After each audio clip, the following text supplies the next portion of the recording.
So today we're going to hop in. Thanks for joining us. We're going to hop in and we're going to cover the CMA again. I covered it a little bit the other day, but we'll go into a little bit more detail on it.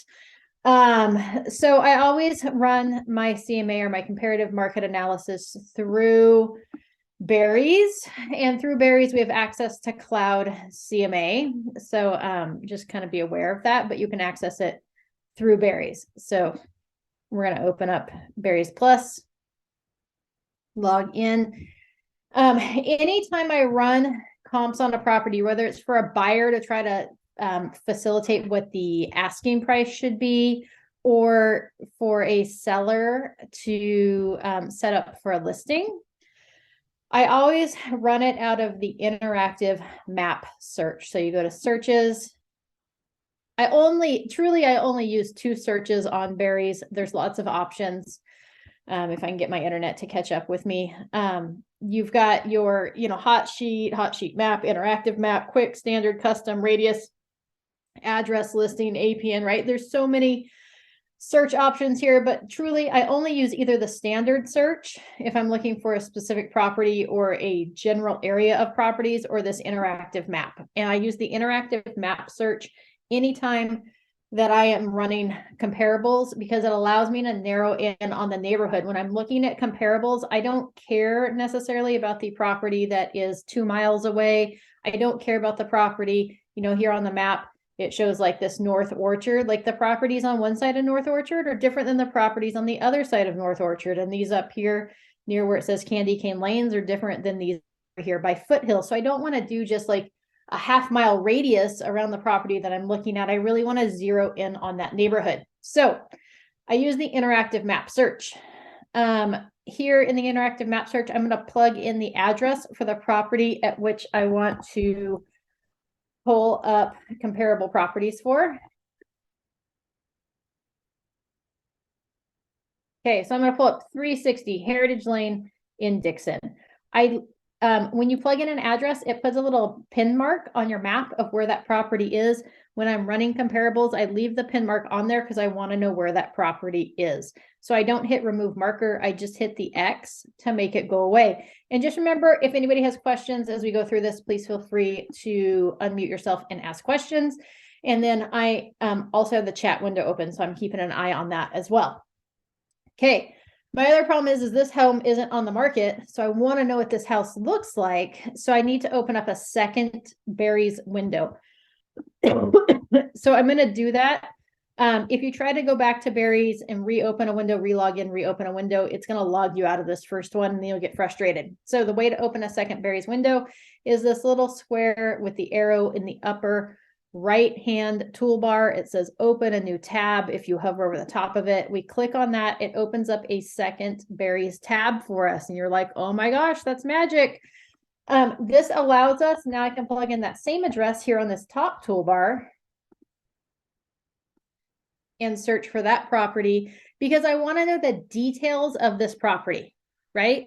So we're going to look at it. I'm going to open it up.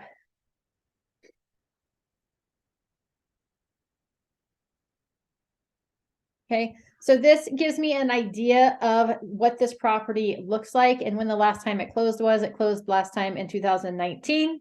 I know from here that it's a 3-bedroom, 2-bathroom home at just about 2,100 square feet. It gives me the lot size, and I can look at the pictures. Now, if I'm setting this up for a seller, then I should already have a conversation, or I've done a walkthrough of this property and know what the condition is compared to when they bought it, right? So I know what kind of upgrades and updates they've done versus what was done when they purchased the property. So it allows me to be able to kind of see what the layout of the house looks like, what the interior looks like. My 3 main concerns are, what's the flooring throughout the house? What does the kitchen look like? What does the bathrooms look like? And what does the backyard look like, right? So those are really the things that I'm like perusing this for, so that I kind of know and have an idea of what those things look like. Okay.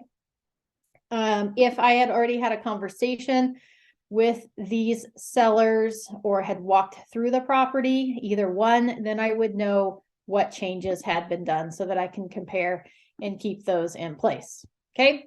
So what I'm going to do now is go back to the other window where I had that map search. And the first thing that I'm going to do is I'm going to zero in on this neighborhood. Okay, the house is located right here. I know that the houses on this side of Harvard are very similar to the homes on this side. It was just kind of an extension of those new homes. So I'm going to come up here to this draw button. If you click on your little pinpoint on the map or any of these listings, I think it'll give you the option. So if you click on any of the dots that are showing up on the map, it gives you the same options, but it gives you the option where you could do like a radius, quarter, half, 3/4 mile, 2 miles, right? So if I click on that, it's going to give me a little circle. I don't like the little circle because see, now it's going over here to this Valley Glen neighborhood, which I know isn't the same neighborhood as these right here. Okay, so I don't like that. To get rid of this circle, we just come over here to hit edit and you hit the little checkbox there and it deletes that circle. So what I prefer when I do comps, and this is usually how I start my comps, is I come over here to draw and I hit the little triangle with the dots, which allows me to draw a polygon on the map. So this Victoria Orchard Drive windmill, different neighborhood, so I don't want to include that one. So I'm going to come up here. I'm going to turn this way. I'm going to encompass this neighborhood up here, come down East Parkway Boulevard and head across. So I'm just clicking where I want a corner. And then I click on that square and that completes my geometric shape. Okay, it's a polygon. It's all straight lines. Okay, from here, I'm going to go to search criteria. Okay, and I want to bring in, because I'm looking at comparable properties for a potential listing, coming soon, contingent no show, pending, and closed. I'm probably going to look at closed back 2 to 3 months. Usually I look at 3 months. So it's the beginning of February now. I want probably all of November, December, and January. Okay, so we're going to plug that in there. I just go to the first of the month. I don't worry about making it exact. It's not an exact science when you're pulling comps, and every neighborhood's going to be a little bit different. If I was pulling comparables for a buyer transaction, what I'm most concerned about are those pending and closed sales. I may look at contingent, but I want those ones that are almost closed, which should be pending, or closed sales, because I want to know what the appraiser is going to look at when he goes to appraise this property. Okay, and the appraiser is only truly going to look at those closed sales. But for a listing, I want to know what's closed. I also want to know what's in contract, what's moving. I want to know what my competition is. So I want to look at those active and coming soon properties as well. So that's why I look at those. I don't worry about sold off MLS. I don't worry about those that have been withdrawn, canceled, expired. I don't care about those listings. This is kind of where I look here. From here, the home, because I know if I can switch that other tab, this home is 2,100 square feet. So I'm going to think about this home and consider the buyers that might want this home. And if I was a buyer looking at this property at 2,100 square feet, I'm probably going to cap it at 2,400. Somebody who's looking at a 2,100 square foot home probably isn't looking at a 2,500 square foot home. They're probably looking in that 2,100 to 2,300 square foot range. For well, I can put a minimum. So we were at 21. So I'm going to say, hey, maybe like 18. So if you're at 2,100 square feet, your buyers are probably like that 18 to 2,400 square foot buyer. Okay, so I just kind of think about it in terms of a buyer.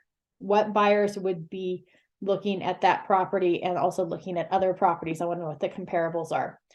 If the lot size was like really big or super teeny tiny, then I would plug in lot size, or if there's a lot of variance in the lot size in this neighborhood, because super teeny tiny, like postage stamp type property is going to sell different than a house with an average backyard, which is going to be different than a house that sits on like a 1/4 acre. Okay, so I want to compare apples to apples. So generally speaking, unless I've got like a super big lot or super small lot, I don't mess with the lot size off the bat. I also don't mess with bedroom and bathroom counts. This is kind of my go-to criteria, right? I plug in the statuses I plug in the square footage, and then I kind of leave it at that for now. And I look and see what I've got. So to close that off, if the home that I was looking at is a one bathroom home, then I only want to look at one bathroom homes, because a one bathroom home is quite different than a 2 or 3 or 4 bathroom home. Okay, 2 and 3 really doesn't make a difference. Even really like 2 to 4, not a huge difference. It's usually like a size issue there, not necessarily a bathroom issue. But if it's got one bathroom, you only want to compare it to like properties, and those single bathroom homes are just a different buyer and different price point than a 2 bathroom home. Okay.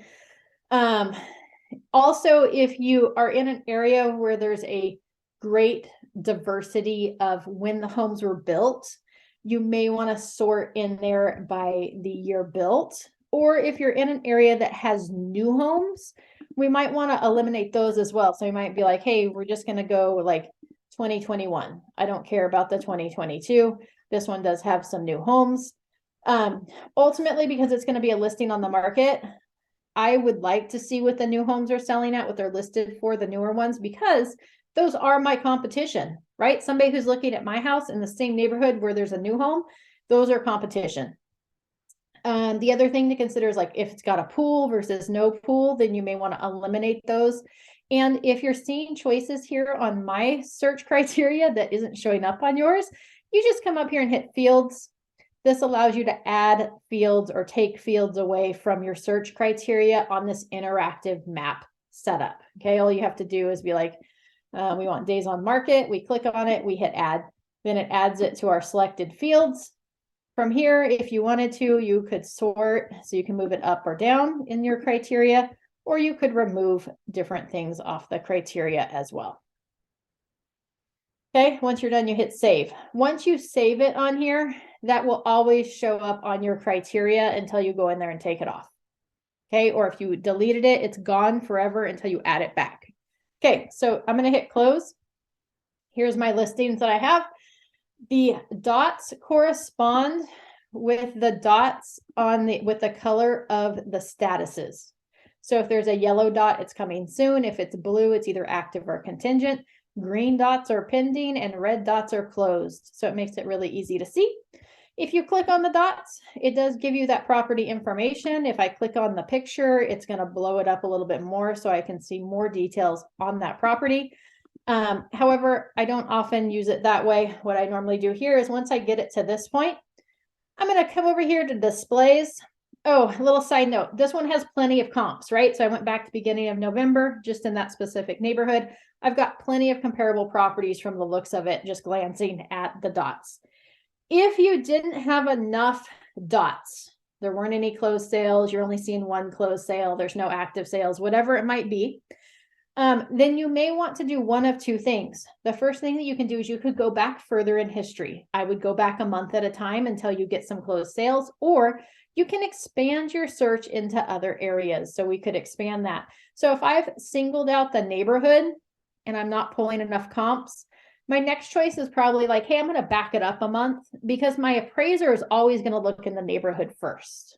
Okay, so I may go back 1 or 2 months to encompass like 4 to 5 months of sales history. And it depends on the market too. Like, has the market been pretty static?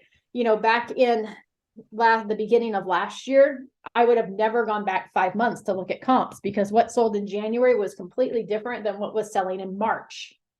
Okay. And the market was just still going up. You were getting multiple offers on properties. And so it wasn't the same market. So I would rather expand the search area than go back further, because it wasn't as accurate. So Amy, if I still wasn't getting enough searches, or I didn't want to go backwards, Anastasia, do you have a question? yes, ma'am. Yes. When you initially start, how far back are you going to go? 5 months, 6 months? 3.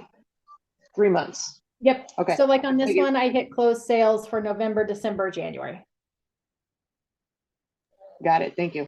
Yep. So I usually start at 3 months. Now, if it's a hot market, properties are moving like hotcakes, I may only go back 1 month to start with and then back it up from there to see if I can find enough comps in the more recent time frame. But general rule of thumb is I go back 3 months.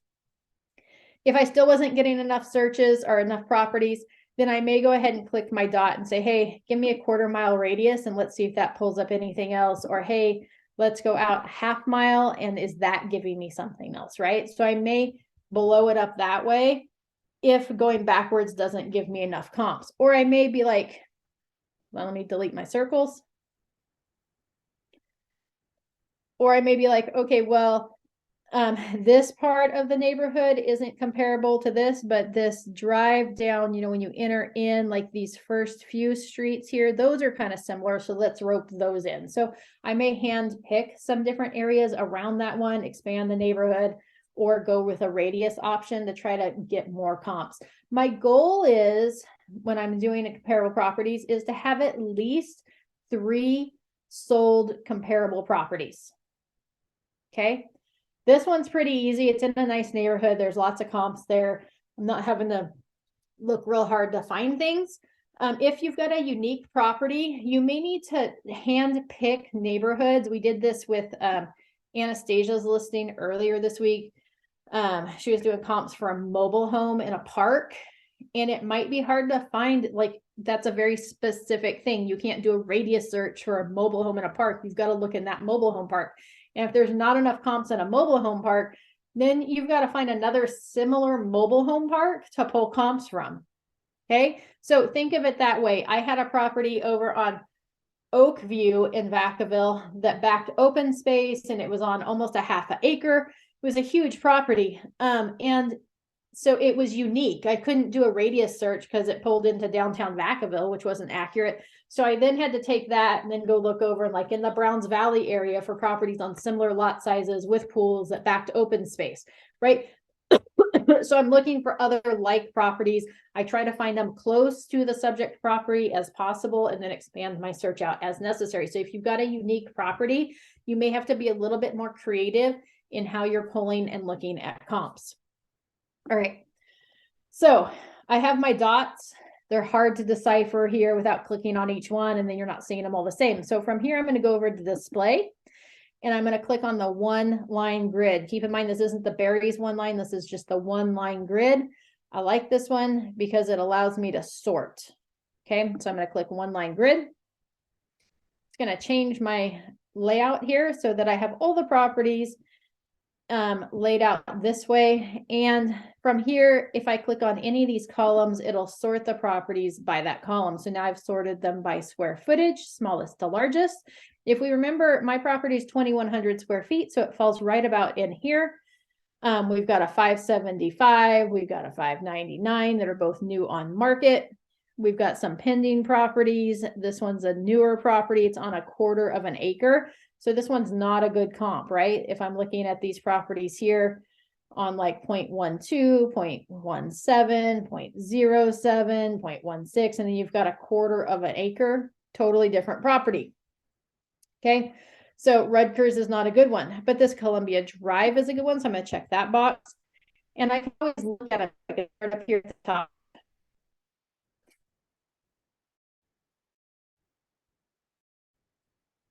Here is this property, and allows me to kind of look through the listing. This one's got light colored cabinets, so mine are much prettier with the dark colored cabinets. The floors are kind of similar. This one's 2-story, mine's 1-story. This one has what we call builder basic bathroom. Just like your standard upgrades, right? No real upgrades, just what the builder puts in to the house. If I look in my main section of the house, it does have hardwood floors in both the living room and the kitchen. Here's an overview of that, right? So that's important to know what's in the main home flooring wise. And then also you always want to look at, is it a 2-car garage or a 3-car garage? So this one I would say is a similar comp. It's at 1,900 square feet. It's a little smaller, and it's a 2-story house versus a 1-story house. So I like that one. And then I can just scroll through the listings, right? And I may be making note like, hey, Cornell's a good one. Make sure you check that box. Here's another one. Davidson Court 605. This is just came on the market as well. The hallway is really fancy and nice. Ooh, it's got nice wallpaper. Look at it. It's really pretty. But then you get over here and you've got two different types of flooring type in the family room and kitchen, so it doesn't flow real well. You've got your light colored cabinets in the kitchen. They might be slightly updated. They're probably just basic builder countertops, right? So we just scroll through, nothing special about the bathrooms, carpeting. It does have a nice backyard with like a little dog area and a patio cover. So this one might be a little nicer than my backyard. Oh, look, it's got a cute little fireplace with flames in it, right? So I'm like, oh, I like this one. So, right. So that's just what I'm just going to like continue to pour through each of the listings and make sure these are good comparables for my property. This one's very similar, right? And the main thing that you always want to look at first is, are there any exact model matches? Now, I'll tell you that my property is 2,100 square feet. There's no 2,100s, but you've got these 2, 3 at 19. Oh, these 2094 right here, this Columbia Drive one. If I click on that one, it's a model match. Okay, so even though it's like 6 square feet smaller than my property, this one's a model match. So if I'm going to go on the market and I have another active home listed at 575, 574, 900, that's a model match to my property, I'm going to look through this property.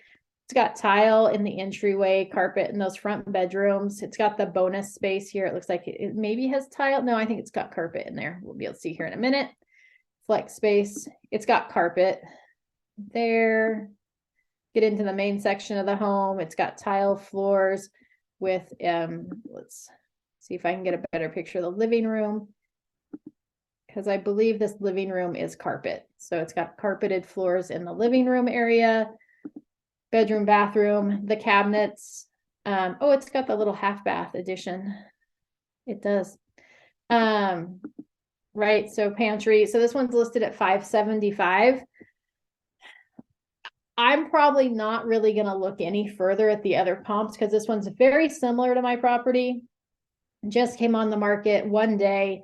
This one does have the extra half bath, where mine just has the half bath option. So mine's got 2 full bathrooms, and then it's got a bonus room that you could use as storage or a half bathroom. So I would probably recommend to my sellers at this point that we come on the same price point as this property, right? I always want to look at the backyard area. How does it compare? I think mine's actually a little nicer backyard. Oh, and then this one, see, this one's got the cement wall in the backyard. Little tip there. When you see a cement wall, it means it backs a main street. Okay, so cement wall means main street.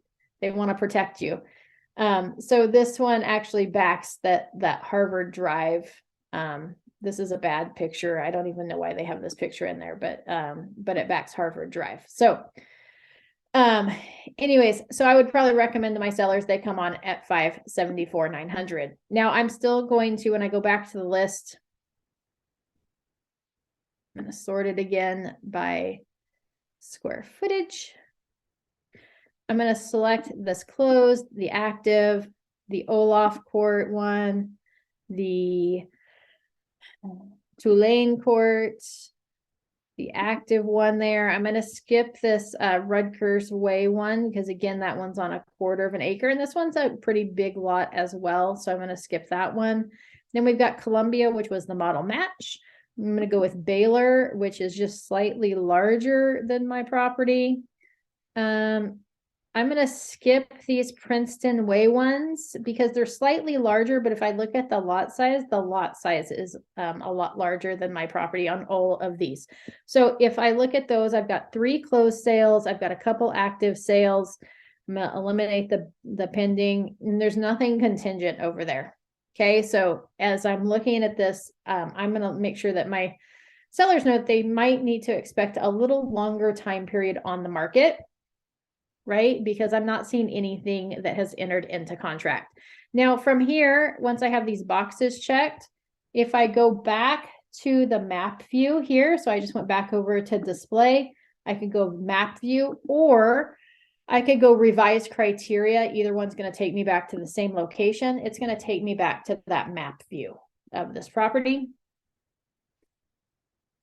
so that I can see the layout of where those comparables sit. Okay, super easy way to be able to tell where those comparables sit.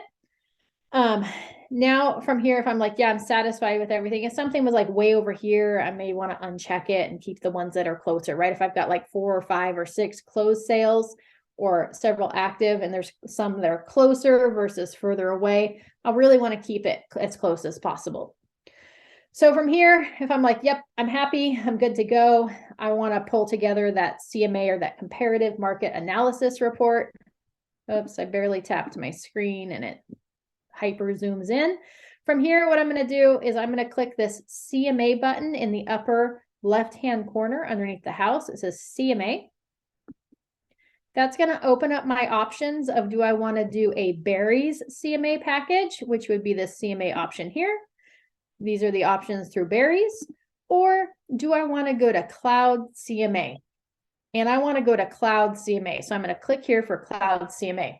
I highly recommend that you spend some time inside of Cloud CMA updating your information in here and making it accurate and spending some time looking at them so that you know how it's going to lay out and you can select your default pages. So in here, you're going to name the report. Keep in mind that the clients are going to be able to see this name, so make it something appropriate. Okay, private notes, they're not going to see, so you can make private notes there. You're going to plug in their property address here. It should auto-populate, and then it usually pulls in bedroom, bathroom, square footage, information there. If you have a cover photo, throw it in there. If you're doing a CMA report for somebody that you're going to go show there, or you're doing a pre-listing appointment for, I highly recommend driving by their property and snapping a picture of it. Okay, it'll make it look nice. It'll make it look more professional. Okay, you can go to advanced info here. It's going to have, you can double check the lot size, your built, what the taxes are. Here you could put like the garages, right? It's got a 2-car garage area, subdivision style. You can do all that. You don't have to. Down here, it's how do you want to get your comparative listings? You can come into this Cloud CMA and you can, because I had those boxes checked on BAREIS, it pulls over the exact listings by MLS number. So these are all the MLS numbers of those properties that I had checked. If I just wanted to do something really quick and like whip it together, maybe I'm running like a social media ad or a promotion on social media for a free market analysis, right, of your property, and I don't have very many details on it, I may just want to go with quick and dirty. I may come into Cloud CMA, plug in the address of the person who wanted that market analysis report, hit quick and dirty, automatically find listings near the subject, get at least X listings. So you could come in here and say, hey, I want to get at least 10 listings. I want to go back 6 months. And then there's more criteria as well. And now it's going to pull what it has for public record as close to the subject property as possible until it gets to those 10 listings. Some will be active, pending, contingent. Okay, so you can do quick and dirty, or you can do exact listings. Okay, if you want to do quick and dirty, we're just going to check this box here for automatically find listings near subject property, and then it'll bring in this criteria. I want the ones that I handpicked because it's going to be way more accurate with handpicked listings than this quick and dirty. This is more like Zillow, and this is specific. Okay, appraiser, Zillow, that's the difference. Okay, from there, we're going to hit fetch listings.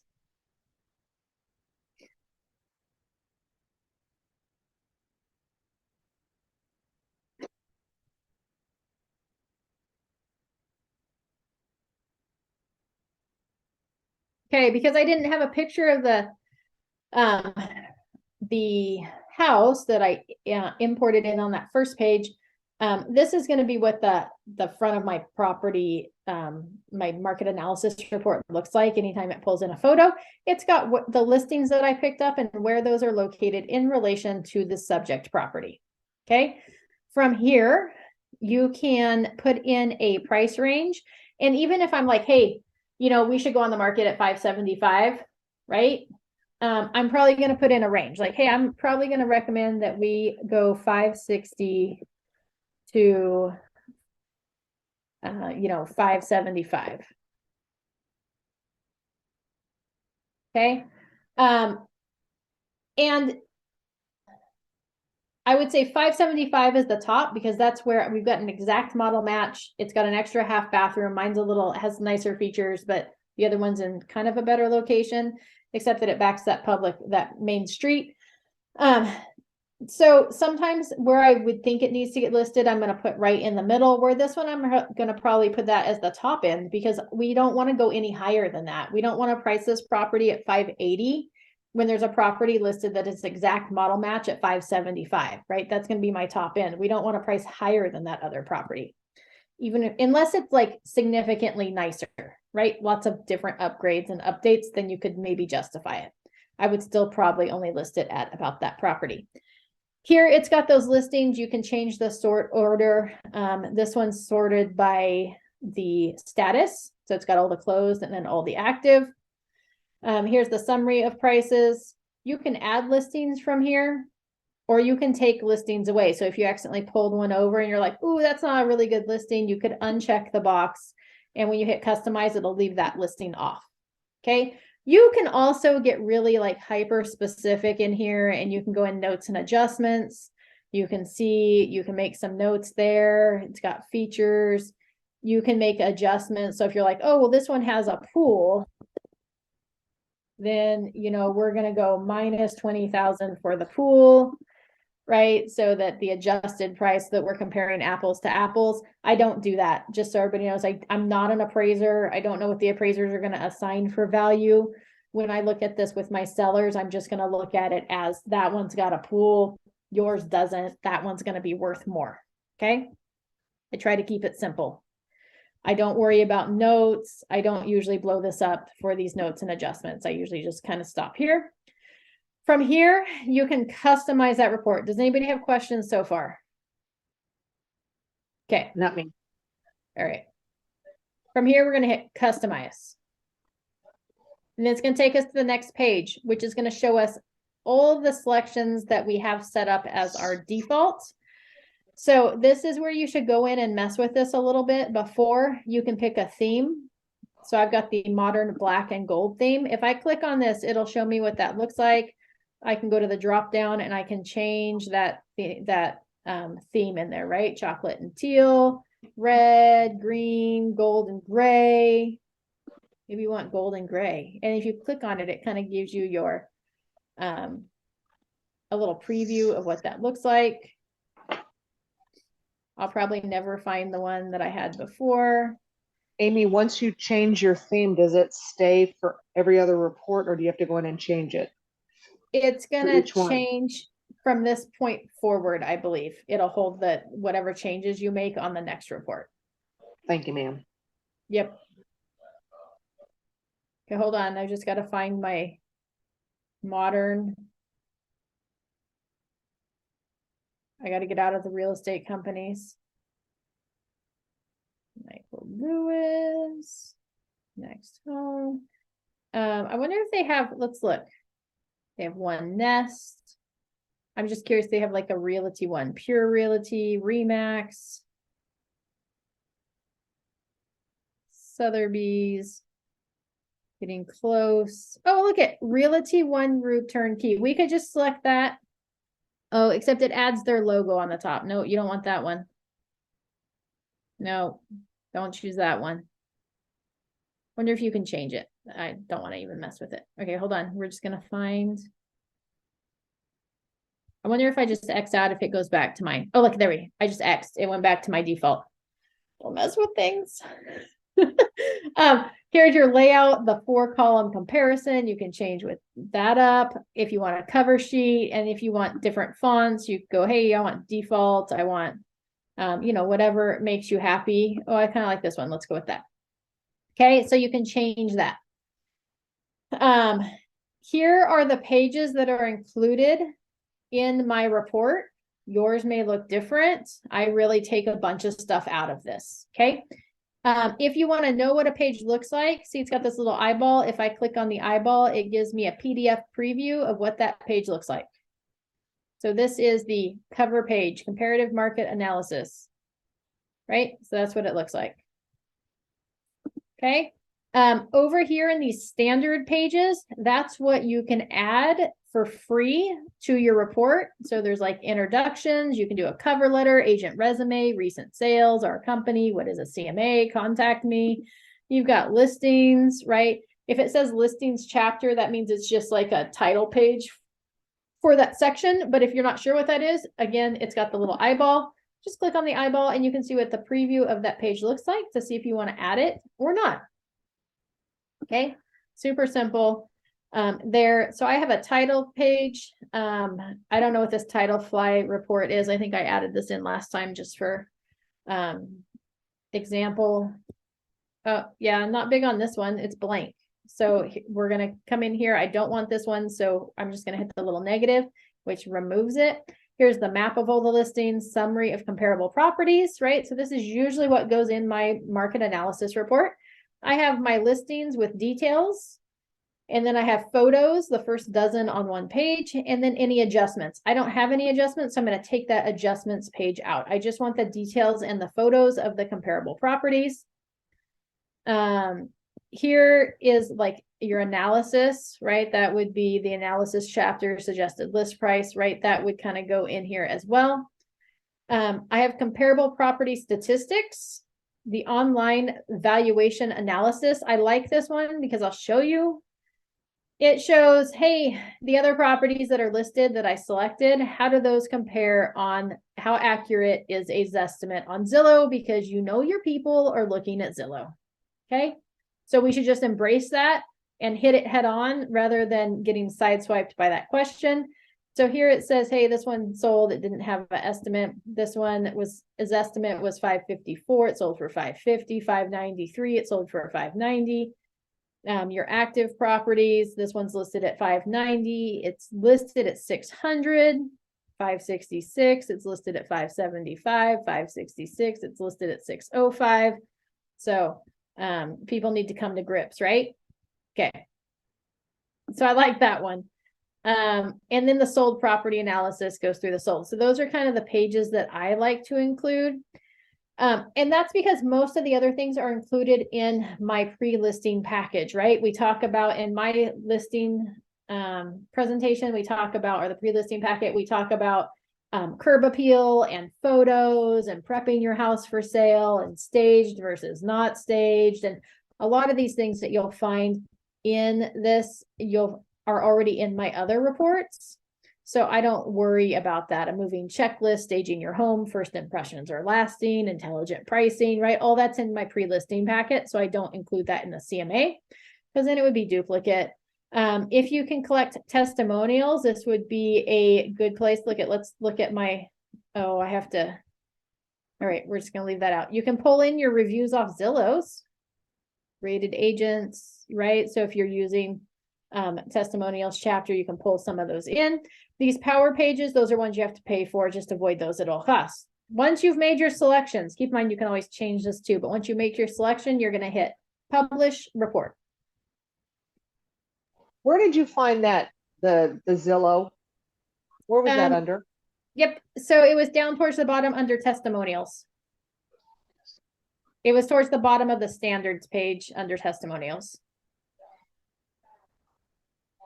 Okay. So here it's creating that report. From here, we can either get a PDF or a live view. The live view adds things in there. I don't know why. I haven't figured out how to edit that live view yet that I don't like. So I always just pull up the PDF. Here's what that PDF is going to look like. Okay, comparative market analysis. You've got your map of comparable listings. It lists them all here with their statuses.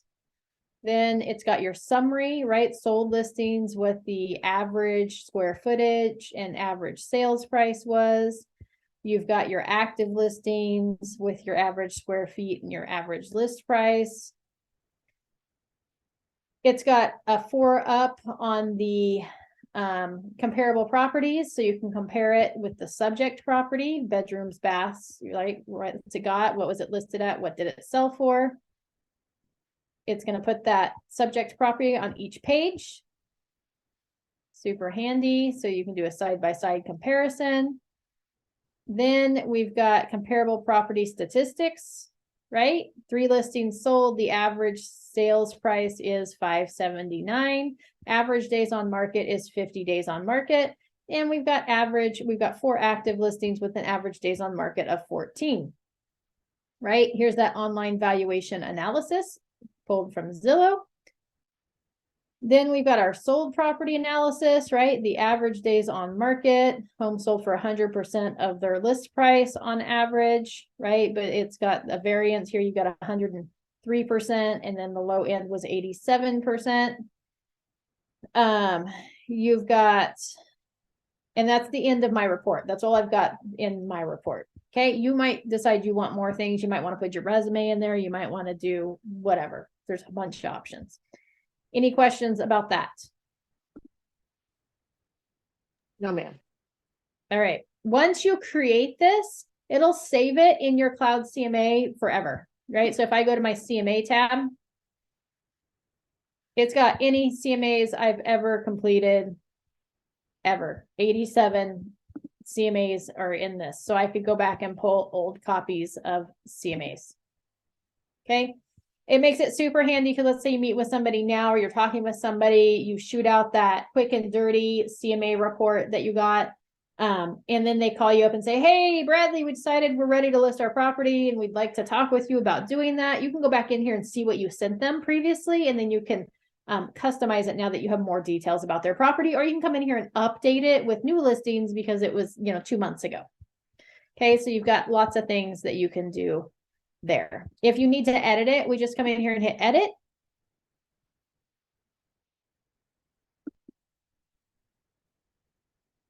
And my whole world paused. There we go.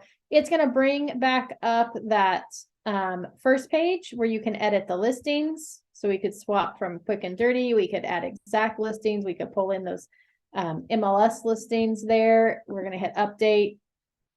Then it's going to take you to that customization page. And here you can add or take away pages in that report. You can change the colors of it. You can do whatever. So you can update any of your reports at any time. Okay, once you're done, you just hit, oh, here's the organization of those listings. Customize. Oh, the one thing that I was going to put in here, this is good. We hit customize. Remember, I had gone in there and picked and put in a price range, suggested list price. That's this one here. We just hit the little plus, and then it adds in that suggested list price right here, there. And then you can, I believe you can click and drag it so that you can put it wherever you want to. So you can move any of those pages around.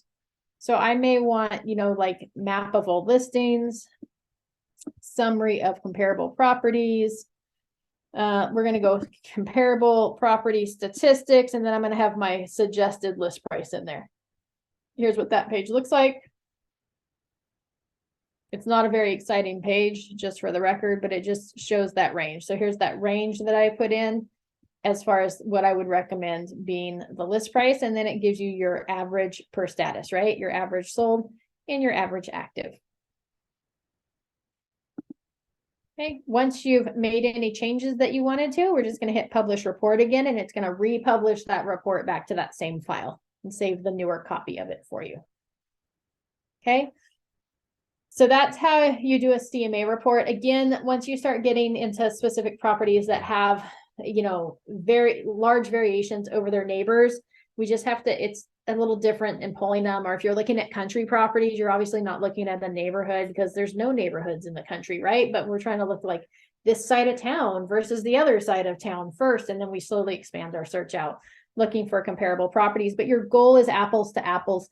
If my property had a pool, I'm probably going to select only properties that have a pool. If the property has an ADU, I'm going to look for what other properties sold in that city with an auxiliary dwelling unit, right? Because probably in that same neighborhood, there probably weren't other sales with that auxiliary dwelling unit. And I need to try to decipher how much value that's going to add to a property. So I want to look at other properties in other neighborhoods that are going to be similar in size, similar in age, similar in lot size that have that ADU unit. Okay. So that's the goal behind your market analysis, is you want to find other similar properties that are either active or sold. Okay. In addition to the CMA report, Cloud CMA does some other things that you can access, like the buyer tour, right? You can like select buyer tour, you can create it, you would name the client, you can pull over the MLS listing. So if I had a report from the MLS, right? So here, let's go displays, online grid. So I have those MLS numbers.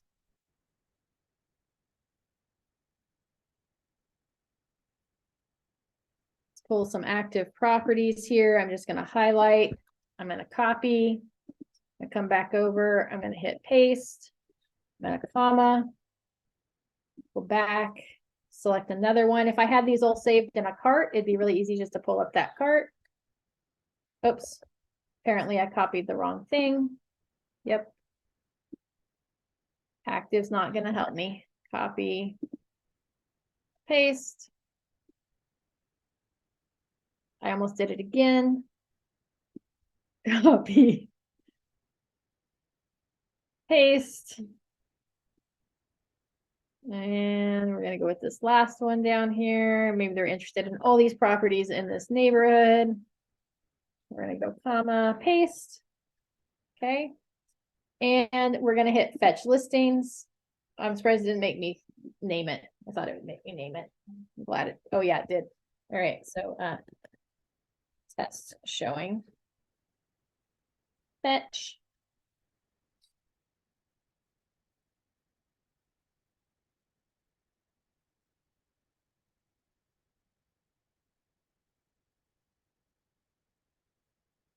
So there's the listings. It gives a map. It shows the listings here. We're like, that's great. Let's customize this report. So we're just creating. So, right. So we talked about previously, we'll see if this one has it or not. We're going to take away the title page and the resume and that. We're going to take away that. We want the listings. We'll leave the buyer comment sheet, the photos. I'm not worried about schools, area restaurants.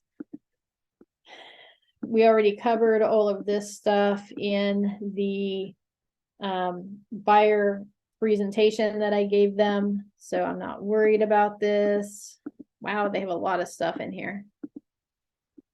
There was a really funny meme on social media today. It was a picture of two people and they were kind of like hugging each other. And it said, why you should get a home inspection. And the gal that was in the front was missing one of her teeth. And so it was really obvious when you looked at the picture that she was missing her tooth. And so it was like, why you should get a home inspection? Well, because you definitely saw that there was a tooth missing, but you hire a home inspector to catch that there's eyebrow missing as well, or something like that. And then when you look, then she didn't have an eyebrow. So it was really funny. Anyways, there you go. Here you've got your layout and then your hit publish report. Let's see if this includes our commission on here. So that'll be interesting because this would be a good way to, we talked about the buyer representation agreement and that we need to disclose upfront the commission that we're receiving from the seller. So if this shows us the commission, then this would work and it gives us a nice oh, here's all the properties. You may want to put them in order that you're going to see them. So if this were me, right, I'd be like, oh, we're going to start here. Then we're going to go over to this one probably because I have to access this neighborhood over here.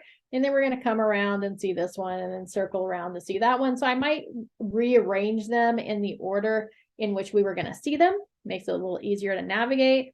And then we've got the listings. Here's the property, right? It gives me a one page. Here's what I wanted to see.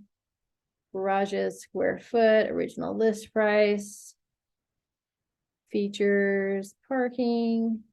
It doesn't, remarks. No, it does not. So I would not use this as your guide if you're trying to disclose the commission, okay? Because it doesn't have it on here. probably something I should write like Cloud CMA and tell them they should add on here. Cause then this would be nice. Cause right. So it gives you like the information about the property and then gives you a place for like buyer comments, and it gives you 2 photos. That's obviously a new home. Then you've got Olaf, right? So, but you could do this as a buyer report, gives them a little comment section, hand them this with a clipboard and a pen. And then as they go around to the house, they can make comments on it. And then you'll be like the hero of the day because they can keep all the houses straight. Okay, so that's one of the other features that you have through Cloud CMA is you have that buyer tour feature. There's also property, flyer, home beat. Okay, the other thing I'm curious about is I want to go back to BAREIS because we have this RPR. Let's see, because I want to plug in that other property and see what it pulls up for the RPR on this property. So I showed you how to go in the BAREIS, search the listings, pull it through the Cloud CMA. We talked about this RPR a couple weeks ago. In fact, I think maybe it was last week in the tech training, like the free gadgets that you get. From here, prospect for clients, we're going to create a report, I think is what we need to do. Oh, I think we have to plug in the address. All right, so let's plug in the address. That was 370 Heritage.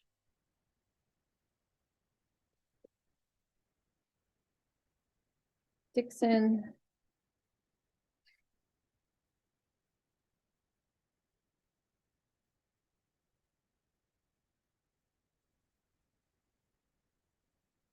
So it's saying, hey, the price range on this one is 583 to 671. So I would say this isn't very, I was just curious how accurate this was with the value. It's saying that the approximate value is going to be 626, which would be way high for that property. It's never going to sell for 626. So it's pulling the new property data into it to look at it. So anyways, I was just curious what that came out to. All right, so I would use Cloud CMA and select the listings. Any questions about creating a market analysis report and how to pull that into your Cloud CMA program? No, ma'am. Thank you. You are welcome. I'm going to also, I know Sonia over at Next Home Mortgage, who used to be our in-house lender, she's got a program too that will pull comps. So I'm just curious. I'm going to shoot it over to her as well and have her pull the numbers on this to see how accurate her valuation is. The ones that we've sent her so far have been like in the middle of nowhere, so they don't have good comps. They don't have enough details, but that's how I would do it. If you ever have questions when you're pulling comps, number one, you should always run your market analysis by your mentor if you have one. If you don't have a mentor, always run it by, if you're getting ready to go sit down for a listing appointment, always run your market analysis by somebody, have an accountability partner, something that you can run it by to make sure that it looks like kind of what you're thinking for the value makes sense with somebody else would view for it. It's always a good idea. It doesn't matter how long you've been in the business or how experienced you are. It's always good to have somebody else's eyes on it as well, because they might see something that you don't. Look at this. We're going to end on time today. It's 4:55. If anybody, make sure you log your attendance. Abby just threw that in the chat box. So make sure you click that link and log your attendance so that the office has record of who's attending the trainings. And does anybody have any final questions before we wrap up for today? I have a hypothetical question. Okay, I'm good with hypotheticals too. It doesn't have to be a real question. Not really hypothetical, but I had a Zillow lead that I went and met. They wanted to put an offer in on a property, but unfortunately, they did not have their pre-approval yet. Okay. It's a mom's helping son buy. Mom's putting down a big chunk of change. But unfortunately, we went and viewed the property on Sunday. It is now in contract. Yeah. So is there anything I could really have done without that? I mean, could I have tried to send it in, say pre-approval will follow, or seller's going to look at it and be like, well, you're not serious, you're not ready, we're not even going to look at it. Yeah, so that's kind of the bottom line there. It's really a good lesson for the buyers to understand the importance of that pre-approval. Most agents aren't going to entertain offers, especially if you've got multiple offers on the table where you don't have a pre-approval already in place, because you don't have a guarantee from a lender that they're in a position to be able to buy. So it's really just a good lesson of the importance of having that pre-approval done and the speed at which it gets done. So unfortunately, I mean, you could always call the agent. So let's say that situation came up again. You've got a buyer that's interested in a property. You haven't had the opportunity to see it yet because they're not pre-approved, and you're not going to go show properties to non-pre-approved buyers because that's just silly.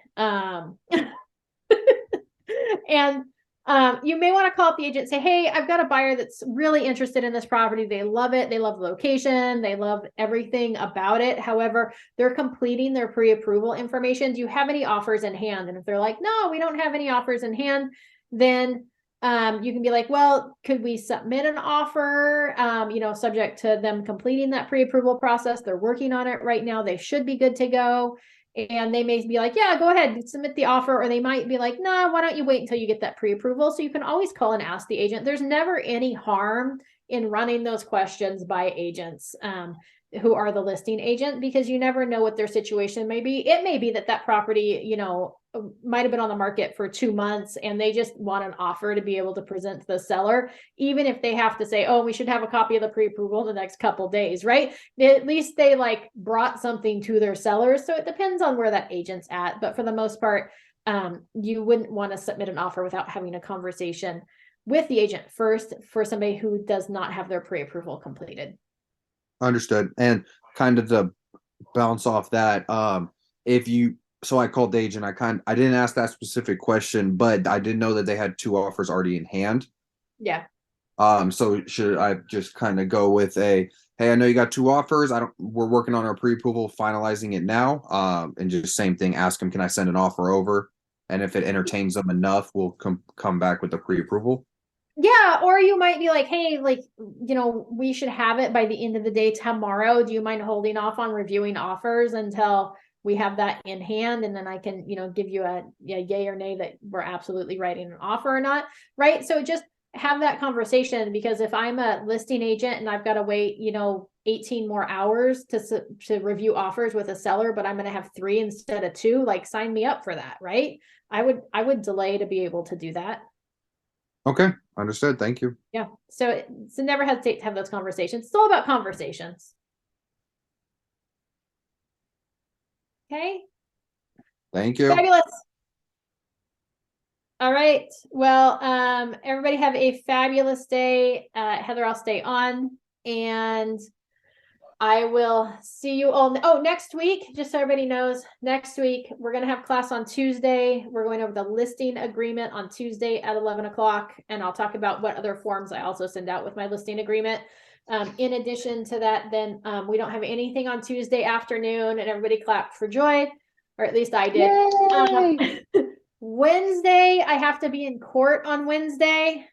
Uh-oh. No, I didn't get arrested. I'm a witness on a court case that was supposed to be heard this week, and then it got postponed to next week. So we won't have any class on Wednesday at 11 o'clock. Okay. Don't worry. We're going to cover closing the transaction and creating customers for life on Thursday at 4 o'clock. And we should still have time to talk about any random questions and answers that you may have during that time as well. That's going to close out this round of Rev Up. I'm working on putting together the schedule to kick it back off again as soon as we get back from Summit, but we won't have any classes that next week. So classes next week, nothing the week following that, because we will be at Summit. And then we'll be back at it again. If there's anything that you would like me to cover when we kick back out with the Rev Up series again and our tech trainings, if there's anything that you would like to see covered, shoot me over a text message, an email, let me know what you'd like, and I'll get it on the schedule so that we can get it covered. Cool. Thank you, Amy. Yep, absolutely. Have a fabulous day, everyone.